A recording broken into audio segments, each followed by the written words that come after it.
مولاي صل وسلم حضرت صلی اللہ علیہ وآلہ وسلم پر وحی کا ابتدائی دور اچھے سچے پاکیزہ خوابوں سے شروع ہوا۔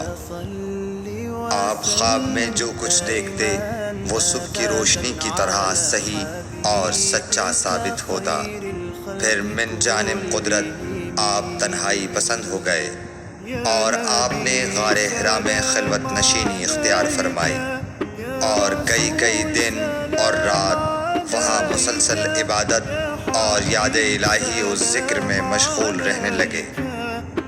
جب تک گھر آنے کو دل نہ چاہتا توشہ ہمراہ لیے ہوئے وہاں رہتے۔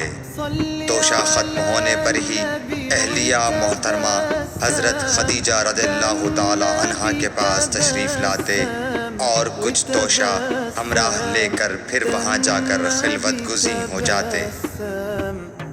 یہی طریقہ جاری رہا یہاں تک کہ آپ پر حق منکشف ہو گیا اور آپ غار حرا ہی میں قیام پذیر تھے کہ اچانک حضرت جبرائیل علیہ السلام آپ کے پاس حاضر ہوئے اور کہنے لگے کہ اے محمد پڑھو۔ آپ فرماتے ہیں کہ میں نے کہا کہ میں پڑھنا نہیں جانتا۔ آپ صلی اللہ علیہ وسلم فرماتے ہیں کہ فرشتے نے مجھے پکڑ کر اتنے زور سے بھینچا کہ میری طاقت جواب دے گئی۔ پھر مجھے چھوڑ کر کہا پڑھو۔ میں نے پھر وہی جواب دیا کہ میں پڑھا ہوا نہیں ہوں۔ اس فرشتے نے مجھ کو نہایت ہی زور سے بھینچا کہ مجھ کو سخت تکلیف محسوس ہوئی۔ پھر اس نے کہا کہ پڑھ۔ میں نے کہا میں پڑھا ہوا نہیں ہوں۔ فرشتے نے تیسری بار مجھ کو پکڑا اور تیسری مرتبہ پھر مجھ کو بھینچا، پھر مجھے چھوڑ دیا اور کہنے لگا کہ پڑھو اپنے رب کے نام کی مدد سے جس نے پیدا کیا اور انسان کو خون کی پھٹکی سے بنایا۔ پڑھو اور آپ کا رب بہت ہی مہربانیاں کرنے والا ہے۔ بس یہی آیتیں آپ حضرت جبرائیل علیہ السلام سے سن کر اس حال میں غار حرا سے واپس ہوئے کہ آپ کا دل اس انوکھے واقعے سے کانپ رہا تھا۔ آپ حضرت خدیجہ کے ہاں تشریف لائے اور فرمایا کہ مجھے کمبل اوڑھا دو، مجھے کمبل اوڑھا دو۔ لوگوں نے آپ کو کمبل اوڑھا دیا۔ جب آپ کا ڈر جاتا رہا تو آپ نے اپنی زوجہ محترمہ حضرت خدیجہ رضی اللہ تعالی عنہا کو تفصیل کے ساتھ یہ واقعہ سنایا اور فرمانے لگے کہ مجھ کو اب اپنی جان کا خوف ہو گیا ہے۔ آپ کی اہلیہ محترمہ حضرت خدیجہ رضی اللہ تعالی عنہا نے آپ کی ڈھارس بندھائی اور کہا کہ آپ کا خیال صحیح نہیں ہے۔ اللہ کی قسم آپ کو اللہ کبھی رسوا نہیں کرے گا۔ آپ تو اخلاق فاضلہ کے مالک ہیں، آپ تو کنبہ پرور ہیں، بے کسوں کا بوجھ اپنے سر پر رکھتے ہیں، مفلسوں کے لیے آپ کماتے ہیں، مہمان نوازی میں آپ بے مثال ہیں اور مشکل وقت میں آپ امر حق کا ساتھ دیتے ہیں۔